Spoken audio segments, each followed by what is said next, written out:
കോൺഗ്രസ് രണ്ടും കൽപ്പിച്ചിറങ്ങിയിരിക്കുകയാണ്. അടുത്ത നിയമസഭാ തെരഞ്ഞെടുപ്പ് പിടിക്കാനുള്ള എല്ലാവിധ നീക്കങ്ങളുമായിട്ട് കോൺഗ്രസ് ഇറങ്ങിയിരിക്കുകയാണ്. എനിക്ക് തോന്നുന്നു ഇന്നാണ് കോൺഗ്രസിന്റെ UDF യോഗം തീരുമാനിച്ചിട്ടുള്ളത്. ഇന്നത്തോടുകൂടി ഏകദേശം ഒരു ധാരണയിലേക്ക് കോൺഗ്രസ് എത്തും. അതെ, നമ്മൾ കഴിഞ്ഞ ദിവസങ്ങളിൽ ചർച്ച ചെയ്തിരുന്നു. ചുരുക്കം നാളുകൾക്കുള്ളിൽ തന്നെ നിയമസഭയിലേക്കുള്ള സ്ഥാനാർത്ഥികൾ ആരൊക്കെയാണെന്നുള്ളത് കോൺഗ്രസ് പ്രഖ്യാപിക്കുമെന്ന് നമ്മൾ കഴിഞ്ഞ ദിവസം പറഞ്ഞിരുന്നു. അതിനപ്പുറത്തേക്ക് തദ്ദേശ തെരഞ്ഞെടുപ്പിലെ ആ ഒരു വിജയവും അതുപോലെ തന്നെ ചിലയിടങ്ങളിലും അവർക്ക് നേരിടേണ്ടി വന്ന തോൽവി എന്തുകൊണ്ടാണ് എന്നുള്ളതും ഇന്നത്തെ യോഗത്തിൽ വിശകലനം ചെയ്യുമെന്നാണ് നമുക്ക് മനസ്സിലാക്കാൻ സാധിക്കുന്നത്.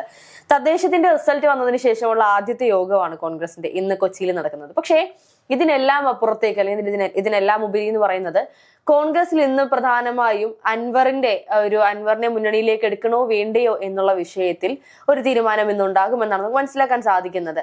യഥാർത്ഥത്തിൽ അൻവറിനെ നമ്മളൊക്കെ ഒരു സമയത്ത് ചോദിച്ചിരുന്നത് പോലെ ഇനി എന്താണ് അൻവറിന്റെ രാഷ്ട്രീയ ഭാവി എന്ന് ചോദിച്ചിടത്ത് ഇന്നിപ്പോൾ നമ്മൾ ചോദിക്കുന്നത് ഇനി കോൺഗ്രസിലേക്ക് അൻവറിനെ എടുക്കാൻ സാധ്യതയുണ്ടോ എന്നുള്ളതാണ്. അല്ല, നമ്മൾ മനസ്സിലാക്കേണ്ട ഒരു കാര്യം എന്ന് വെച്ച് കഴിഞ്ഞാല് ഇന്ന് UDFുമായി ചേർന്നിട്ടുള്ള എല്ലാ മുന്നണികളുടെയും യോഗമാണ് നടക്കുന്നത്. ആ യോഗത്തിൽ ആരൊക്കെ വേണം ആരൊക്കെ വേണ്ട, കാരണം ഒരുപാട് ആളുകളെ അക്കോമഡേറ്റ് ചെയ്യാനുള്ള ഒരു സ്പേസ് കോൺഗ്രസിനകത്ത് ഇപ്പോൾ നിലവിലുണ്ട് എന്നാണ് VD സതീശൻ പറഞ്ഞത്. അതായത് അടുത്ത നിയമസഭാ തെരഞ്ഞെടുപ്പിന് മുമ്പിട്ട് ഒരു മാജിക്കൽ രീതിയിലേക്ക് UDF മാറുമെന്ന് എപ്പോഴും പറയുന്ന ഒരാളാണ് VD സതീശൻ. അപ്പോൾ പല ഇന്റർവ്യൂവിലും അദ്ദേഹം പറഞ്ഞിട്ടുണ്ട്. അപ്പോൾ അദ്ദേഹം പറഞ്ഞതിനകത്ത് നമ്മൾ അപ്രതീക്ഷിതമായിട്ട് കരുതുന്ന ചില ആളുകൾ മുന്നണിയിൽ ഉണ്ടാകുമെന്ന് അദ്ദേഹം പറഞ്ഞു വെച്ചിട്ടുണ്ടായിരുന്നു. അത് ജോസ് കെ മാണി ആകാം എന്നെല്ലാം ഇതിനു മുമ്പിട്ട് അഭിമുഖങ്ങൾ ഉണ്ടായിരുന്നു. പക്ഷേ ജോസ് കെ മാണി ഇപ്പൊ കേരള കോൺഗ്രസ് പറഞ്ഞിട്ടുള്ളത് ഞങ്ങൾ CPM-നെ വിട്ട് പോകില്ല എന്ന് കഴിഞ്ഞൊരു ദിവസം ഒരു വാർത്ത കാണുകയുണ്ടായി. എന്തു തന്നെയാണെങ്കിലും കോൺഗ്രസ് ഇന്നുകൊണ്ട് ഏകദേശം ഈ ഓരോ മുന്നണികൾക്കും എത്ര സീറ്റുകൾ വേണം, ഏതൊക്കെ മുന്നണികൾ പാർട്ടിയിൽ വേണമെന്നൊരു അവസാന ലാപ്പിലേക്ക് എത്താനുള്ളൊരു സാഹചര്യം നിലനിൽക്കുന്നുണ്ട് എന്നാണ്. അതിനപ്പുറത്തേക്ക് ഇന്നിപ്പോൾ കോൺഗ്രസിന്റെ ഈ ഒരു യോഗം മാത്രമല്ല, ഈ പറയുന്നത് പോലെ കോട്ടയം ജില്ലയിലെ CPM-ന്റെ കമ്മിറ്റി യോഗവും ഇന്ന് തന്നെയാണ് നടക്കുന്നത്. അവിടെ കോട്ടയത്ത് LDF-ന് എന്താണ് സംഭവിച്ചത് എന്നുള്ളത് നമ്മൾ കണ്ടിരുന്നു. കേരള കോൺഗ്രസ് കൂടെ ഉണ്ടായിട്ട് പോലും എന്തുകൊണ്ട് ഇത്തരത്തിലൊരു തിരിച്ചടി അല്ലെങ്കിൽ പ്രതീക്ഷിച്ച വിജയം കൈവരിക്കാൻ സാധിച്ചില്ല എന്നുള്ളത് ഇപ്പോൾ CPM-ന്റെ ഭാഗത്തു നിന്നുള്ളൊരു സംശയമാണ്. അപ്പൊ അതിനൊക്കെയുള്ള ഒരു പരിഹാരമായി അല്ലെങ്കിൽ ഈ വരുന്ന നിയമസഭാ തെരഞ്ഞെടുപ്പിലേക്ക് വന്ന വീഴ്ചകൾ കണ്ടെത്തി അതെല്ലാം മറികടന്നുകൊണ്ട് തിരിച്ചു വരിക എന്നുള്ളൊരു ഉദ്ദേശത്തോടു കൂടിയാണ് CPM-ന്റെ പല കമ്മിറ്റികളും ഇപ്പോൾ യോഗം ചേരാൻ തീരുമാനിച്ചിരിക്കുന്നത്. ഇന്നിപ്പോ കോട്ടയത്ത് യോഗം ചേരുമ്പോൾ അതും ഇത്തരത്തിൽ അടുത്തൊരു നിയമസഭാ തെരഞ്ഞെടുപ്പ് ഇവർക്ക് സംഭവിച്ച ഈ ഒരു സ്ഥാനാർത്ഥികളെ നിർത്തി ആ ഒരു സമയത്തുണ്ടായിരുന്ന പാളിച്ചയാണെങ്കിലും സാധാരണയായി മറ്റു മുന്നണികൾ കാണുന്നു, പ്രത്യേകിച്ച് UDF-ൽ കാണപ്പെടുന്ന ചില പിണക്കങ്ങൾ കാര്യങ്ങളൊക്കെ LDF-ൽ ഇത്തവണ എന്തുകൊണ്ട് കണ്ടു എന്നുള്ളതിനെ കുറിച്ചുള്ള വിശദമായ പഠനം നടത്തുമെന്നാണ് നമുക്ക് അറിയാൻ സാധിക്കുന്നത്.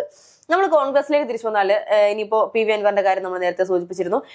PV അൻവറിനെ മുന്നണിയിലേക്ക് എടുക്കുമോ എന്ന് ചോദിച്ചാൽ PV അൻവർ വന്ന സാഹചര്യങ്ങളൊക്കെ നമ്മൾ പരിശോധിക്കേണ്ടത് തന്നെയാണ്. നിലമ്പൂർ ഉപതെരഞ്ഞെടുപ്പിന്റെ സമയത്താണെങ്കിൽ പോലും PV അൻവർ ഇത്തരത്തിൽ കോൺഗ്രസിനോട് ചേരാൻ താല്പര്യമുണ്ട് എന്ന് പറഞ്ഞപ്പോൾ പൂർണ്ണമായും സാധിക്കില്ല എന്ന് എടുത്തു പറഞ്ഞൊരു വ്യക്തിയാണ് VD സതീശൻ. അല്ല, അതിനകത്ത് മറ്റൊരു കാര്യം പൂർണ്ണമായിട്ട് അങ്ങനെ എടുത്തു പറയുകയല്ല. PV അൻവർ അന്ന് കാണിച്ചത് ഒരു എക്സ്ചേഞ്ച് മാനിപ്പുലേഷൻ ആയിരുന്നു. അദ്ദേഹം പറയുന്നത് അദ്ദേഹത്തിന്റെ തീരുമാനങ്ങളായിരിക്കണം അവിടെ നടക്കേണ്ടത്. ഇപ്പോ PV അൻവർ പറഞ്ഞിട്ട് കോൺഗ്രസ് പാർട്ടി കേൾക്കണം, അൻവർ പറയുന്നത് മാത്രം പാർട്ടി കേൾക്കണം എന്ന് പറയുന്നൊരു രീതിയിലേക്ക് എത്തിയപ്പോഴാണ് പറഞ്ഞത് എന്നാ വേണ്ട, അതിന്റെ വാക്കൊന്നും ഇവിടെ വേണ്ട എന്നുള്ള രീതിയിലേക്ക് കോൺഗ്രസ് മുന്നണി മാറിയിട്ടുള്ളത്. നമ്മൾ അതിനകത്ത് മനസ്സിലാക്കേണ്ട പ്രധാനപ്പെട്ട കാരണം അൻവർ എന്താണ് ആദ്യത്തെ തവണ പറഞ്ഞത്, ഈ ആരാണെങ്കിലും UDF-ന്റെ സ്ഥാനാർത്ഥി ആരാണെങ്കിലും ഞാൻ അവരെ പിന്തുണയ്ക്കും എന്ന് പറഞ്ഞു. അവസാനം അൻവർ പറയുന്നത് VS ജോയി ആണെങ്കിൽ മാത്രമേ ഞാൻ പിന്തുണയ്ക്കൂ, ആര്യാടൻ ഷൗക്കത്ത് ആണെങ്കിൽ ഞാൻ പിന്തുണയ്ക്കില്ല എന്ന് പറഞ്ഞ് അദ്ദേഹം വീണ്ടും മത്സരിക്കുന്ന ഒരു സാഹചര്യത്തിലേക്ക് പോയി. അതായത് യഥാർത്ഥത്തിൽ നിലമ്പൂരിൽ ഏറ്റവും കൂടുതൽ പ്രതിസന്ധി കോൺഗ്രസിന് സൃഷ്ടിച്ചത് ഇത്തരത്തിൽ PV അൻവർ ആയിരുന്നു എന്നുള്ളതാണ്. പക്ഷേ അവിടെയാണ് പ്രതിസന്ധികൾ സൃഷ്ടിച്ചെങ്കിലും കോൺഗ്രസ് എടുത്ത നിലപാടായിരുന്നു ശരി എന്ന് പിന്നീട് ജനങ്ങൾ തീരുമാനിച്ചു, അല്ലെങ്കിൽ ആ ഇലക്ഷനിലൂടെ നമുക്ക് മനസ്സിലായി എന്നതാണ് യാഥാർത്ഥ്യം. അതൊരു രാഷ്ട്രീയ ബോധ്യമാണ്. ഒരു പാർട്ടിയെ സംബന്ധിച്ച് ഇതാണ് ഞങ്ങളുടെ നിലപാട് എന്ന് പറയാൻ മുന്നോട്ട് വന്നു കഴിഞ്ഞാൽ, കോൺഗ്രസിനെ സംബന്ധിച്ച് അങ്ങനെ മുന്നോട്ട് വരികയാണെങ്കിൽ മാത്രമേ ജനങ്ങൾ കോൺഗ്രസിനോടൊപ്പം ഉണ്ടാകൂ. അതിന്റെ ഒരു പരിണിത ഫലമായിരുന്നു നമ്മൾ നിലമ്പൂർ തെരഞ്ഞെടുപ്പിൽ കണ്ടത്. അതെ, ഇപ്പൊ VD സതീശന്റെ പല നിലപാടുകളും ഇത്തരത്തിൽ നമ്മൾ ഒരുപാട് ചർച്ച ചെയ്യപ്പെട്ടിട്ടുള്ള അല്ലെങ്കിൽ ഇത്തരത്തിൽ പല ശ്രദ്ധിക്കപ്പെട്ടുള്ള നിലപാടുകളായിരുന്നു. ഇപ്പൊ PV അൻവറിന്റെ കാര്യത്തിലാണെങ്കിൽ പോലും ഈ ഒരു തദ്ദേശ തെരഞ്ഞെടുപ്പിലും അദ്ദേഹം ഇത്തരത്തിലുള്ള ആവശ്യങ്ങളുമായി മുന്നണിയെ സമീപിച്ചിരുന്നെന്നാണ് മനസ്സിലാക്കാൻ സാധിക്കുന്നത്.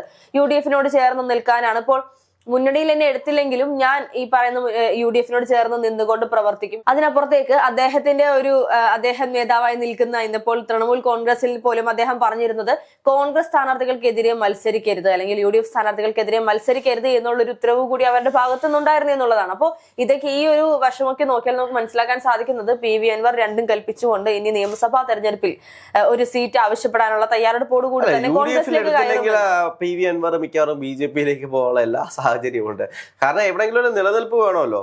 അവിടെയും ചാടി ഇവിടെയും ചാടി നിന്ന് അവസാനം നിലനിൽപ്പില്ലാതെ അലഞ്ഞു തിരിഞ്ഞ് നടക്കേണ്ട അവസ്ഥ PV അൻവറിന് വരുമോ ഇല്ലയോ എന്ന് ഇന്ന് എന്തായാലും നമുക്ക് അറിയാൻ കഴിയും. അതെ, ഇനി എന്തായാലും LDF-ലേക്ക് PV അൻവറിനെ എടുക്കുക എന്നുള്ളൊരു ആ ഒരു തീരുമാനത്തിലേക്ക് ഒരിക്കലും ഇനി കമ്മ്യൂണിസ്റ്റ് പാർട്ടി മാറില്ല എന്നുള്ളത് നമുക്ക് അറിയുന്ന കാര്യം തന്നെയാണ്. കാരണം അത്രത്തോളം വലിയ അതെങ്ങനെയാണ് പിണറായി വിജയനെ ഇത്രത്തോളം സൂര്യന്റെ അടുത്തേക്ക് പോകാൻ കഴിയില്ല എന്ന് പറഞ്ഞ് സൂര്യനോട് ഉപമിച്ച ഒരാളാണ് PV അൻവർ. അപ്പോ PV അൻവറും ശശിയുമായിട്ടുള്ള വിഷയങ്ങളാണെങ്കിലും അവിടുത്തെ പോലീസുകാരുമായി ഉണ്ടായിരുന്ന വിഷയങ്ങളാണെങ്കിലും എല്ലാം കേരള ജനത ചർച്ച ചെയ്താണ്. അപ്പോൾ ഒരുപാട് വിഷയങ്ങൾ PV അൻവർ ആ സമയത്ത് പിണറായി വിജയനെതിരെ ഉന്നയിച്ചിട്ടുണ്ട്. അതെല്ലാം ഇപ്പോഴും അവിടെ നിലനിൽക്കുന്ന സ്റ്റേറ്റ്മെന്റുകളാണ്. ആ ഒരു സാഹചര്യത്തിൽ PV അൻവറിനെ പാർട്ടിയിലേക്ക് എടുക്കുമോ എന്നുള്ള ചോദ്യം അവിടെ ബാക്കിയാണ്. അതുകൂടാതെ തന്നെ PV അൻവറിന്റെ ഒരുപാട് ബിസിനസ് സാമ്രാജ്യങ്ങൾ കേരളത്തിലുണ്ട്. അപ്പൊ അതുമായി ബന്ധപ്പെട്ട് ഇതൊരു സെറ്റിൽമെന്റ് ആണ് എന്ന് പല ആളുകളും അന്നത്തെ തെരഞ്ഞെടുപ്പ് കാലത്ത് പറഞ്ഞിരുന്നു. കാരണം PV അൻവർ LDF-ലേക്ക് തന്നെ പോകും. കാരണം PV അൻവറിന്റെ ഒരുപാട് ബിസിനസ് സാമ്രാജ്യങ്ങൾ ഉണ്ടായതുകൊണ്ട് അതിനെതിരെ വരുന്ന കേസുകൾ അതില്ലാതാക്കണമെങ്കിൽ എവിടെയെങ്കിലും ഒരു നിലനിൽപ്പ് വേണം. ആ നിലനിൽപ്പിന് വേണ്ടിയിട്ടാണ് CPM-ൽ നിന്ന് UDF-ലേക്ക് പോയത്. പക്ഷെ UDF-ൽ മുഴുവനായിട്ട് പോകാൻ കഴിയാത്തത് ഈ കേസുകൾ കിടക്കുന്നുണ്ട് എന്നാണുള്ള ഒരുപാട് ഊഹാപോഹങ്ങളൊക്കെ അന്ന് നിലനിന്നിരുന്നു. അല്ല, ഇനിയിപ്പോ ഇന്നറിയാം കോൺഗ്രസിൽ UDF-ൽ ഇത്തരത്തിൽ PV അൻവറിനെ സ്വീകരിക്കുമോ ഇല്ലയോ എന്നുള്ളത്. അതിനപ്പുറത്തേക്ക് ഇനി സ്വീകരിച്ചില്ലെങ്കിൽ അതും ഇന്നറിയാം. UDF-ന്റെ വലിയൊരു മുന്നണി വിപുലീകരണം ഇന്ന് നമുക്കറിയാൻ കഴിയും. ഏതൊക്കെ മുന്നണികൾക്ക് എത്ര സീറ്റുകൾ വെച്ച് ഏകദേശം കൊടുക്കുമെന്ന് ഇന്നത്തെ ചർച്ചയിലൂടെ ഏകദേശം ചിലപ്പോൾ ഒരു ധാരണയായേക്കാം.